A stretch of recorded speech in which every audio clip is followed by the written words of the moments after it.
everybody, this is Rachel with Rachel's Reviews, and I'm really excited for this video. This is a collaboration with the Lawn Gnome, and he has a YouTube channel that reviews movies, and he has a particular part of his channel that reviews the Disney animated canon that I've been reviewing on my blog. And so we've been communicating back and forth. He's mentioned me a couple times on his YouTube channel, and we decided to do this collaboration and talk about animated films that we feel are forgotten. This is my top 11 animated films that you probably have forgotten. These films all do have fans, but I think in general the average movie-going person probably doesn't know about them or has seen them. So definitely go take a look.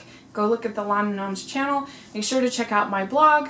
The Disney blog is almost done with the initial project, at least. Definitely will still be blogging about animated films even after it's done, but it's been a really fun project, and I thank you so much for all your support. So here is my list.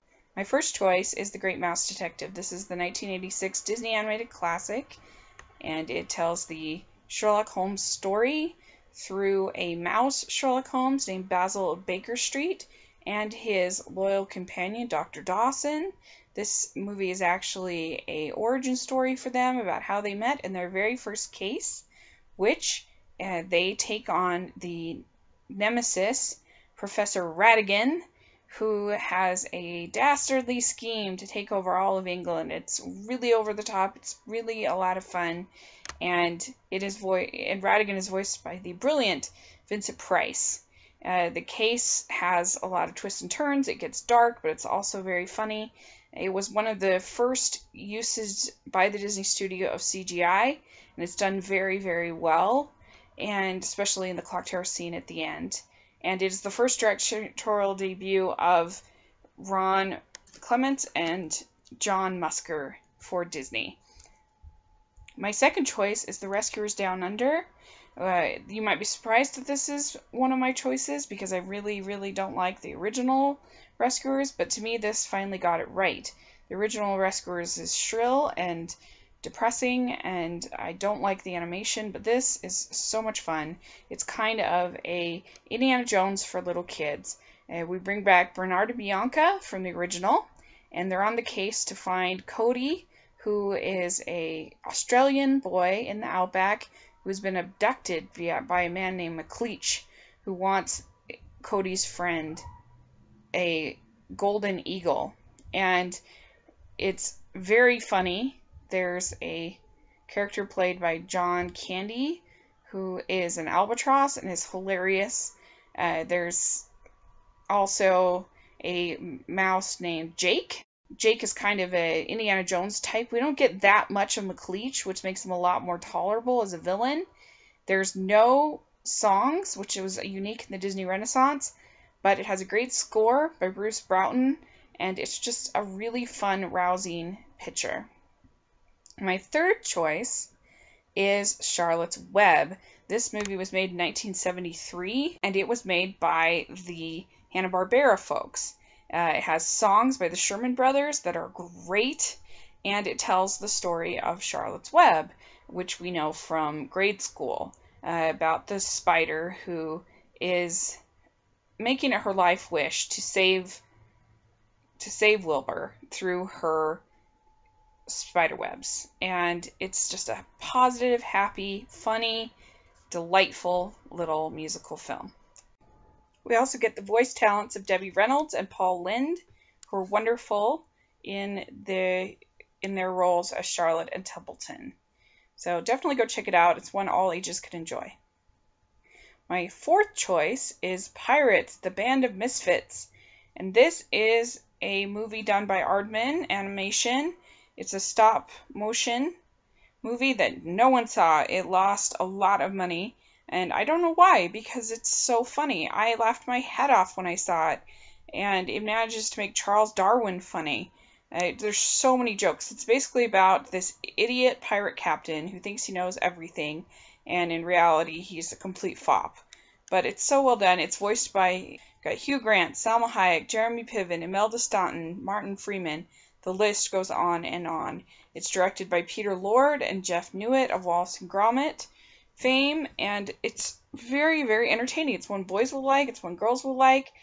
Queen Victoria is a really fun, over-the-top villain. It's one you probably missed, and you should go check out. My fifth choice is The Secret of NIMH. And I debated about whether this one really is a hidden gem because a lot of people love it. It has tons of fans, but a lot of people probably aren't aware of it because it was made so long ago and it's not a Disney film. Secret of NIMH is the adaptation of the original novel by Robert C. O'Brien called Mrs. Frisby and the Rats of NIMH, and it tells the story of a mouse named Mrs. Frisby who doesn't want to be a hero. She's scared, she's nervous, but she doesn't have any choice. She has to save her family. Her son is sick and needs to be moved in order to be saved, taken on this journey through the Rats of NIMH. And it's wonderful, it's dark, but it also has comedic moments. Dom DeLuise is in it, and this is Don Bluth's first directorial film, and even though I feel like he did kind of a crummy thing with the way he left Disney, it's a pretty bold and beautiful, and definitely one of my favorite mothers in all of movies. My next choice is The Lord of the Rings. This is the animated version, done by director Ralph Bakshi. I hope I'm saying that name right. And it is a hidden gem. It's not as good as the Peter Jackson, but if you can accept something that's different and that's just a different take on the same story, I think you'll really enjoy it. It has a lot packed into one movie, which maybe is a little bit of a flaw, but I think it does a really good job. It's beautifully animated. The characters are interestingly portrayed, and there's a darkness to it. It's kind of like Secret of NIMH in that way, that it's sort of an epic fantasy story, just like you get with the Peter Jackson one. The voice actors are all fine. John Hurt is probably the only one that's famous, and it's a lot of fun. I think you should go check it out. If you like the Peter Jackson one, give this one a try. It might surprise you. My seventh choice is The Prince of Egypt. This is DreamWorks film that tells the Moses story that we see in the Ten Commandments and, of course, in the Bible. And it is so well done. I know some people bicker about the differences between the Bible story and this, but I think the changes they made completely work for me. Aside from the bumbling magician assistants that are stupid, aside from them, I thought every character is very beautifully drawn. I love the burning bush sequence. I love the crossing the Red Sea sequence. That's beautifully drawn. I love the relationship between Ramses and Moses. That's very well portrayed, and I really bought them as brothers. The music is beautiful by Stephen Schwartz, and there is a huge voice cast including Val Kilmer, Ralph Fiennes, Michelle Pfeiffer, Sandra Bullock, Jeff Goldblum, and many more, and they're all good. My eighth choice is Ponyo. And again, this is one that maybe isn't a hidden gem. A lot of people like it, but compared to other Miyazaki movies, I think this is less well known. And it's a weird movie. I'm not going to deny it. It's got lots of strange characters, but I kind of like it because of that. It's so beautiful and it is so cute. It's Miyazaki's probably his cutest movie. It's kind of a Little Mermaid story of a goldfish or fish that named Ponyo who wants to be made into a little girl. She doesn't like being in the sea, and so her father comes after her. She meets a little boy, but her father comes after her, and they see battles for Ponyo. And it's very, very, very cute. It's very beautiful. It's entertaining, and the story will surprise you a little bit. Tina Fey and Liam Neeson are in the U.S. voice dubbing of it, and the little girl is very good, and it's just a cute, cute, cute movie by the amazing master Hayao Miyazaki. And if you like Totoro, then you probably would like Ponyo. My next choice is Arthur Christmas. Arthur Christmas is also done by Aardman Animation, and I don't know why this movie didn't do better. It's so well done. It's a Christmas movie, which usually do better. It did okay, but barely made back its budget, and it's so fun. Arthur is an idealistic son of Santa Claus, and the North Pole has gone technological, and it's lost its heart. And part of that is because of Arthur's brother, Steve, who runs the elves who are very funny, in the North Pole, like a military ops campaign. And one present gets left behind, and Arthur, everybody says just ignore it, but Arthur can't. He doesn't want any little girls or boys to be without their present, and so he decides to go and deliver the present, and it's just so fun. The dialogue is well written, it's beautiful, it's a great Christmas story. My next choice, my number 10 choice, is Curious George, and this movie is a movie that is designed for little children.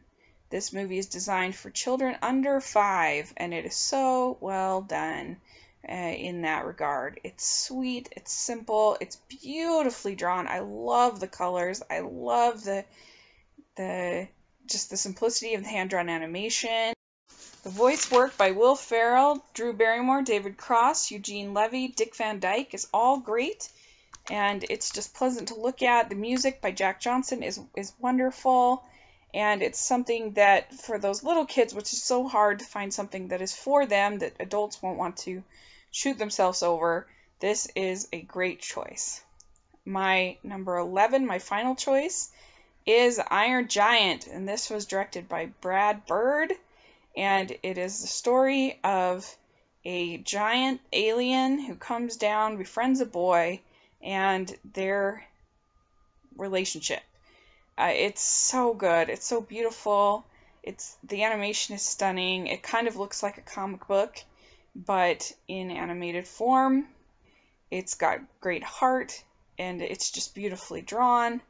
And you can see where Brad Bird got the inspiration for The Incredibles and some of the other things that he was involved in later on. So definitely, if you haven't seen Iron Giant, I don't want to give much away, but go check it out. It was released by Warner Brothers. It's a wonderful movie. Thanks again, and make sure to check out the Lawn Gnomes channel for his list, and it'll be fun to see which ones we agree on and if we have any in common or if we're different. I look forward to seeing what he has on his list, and thanks so much for checking out the channel, and please subscribe and check out the blog as well, and thanks again.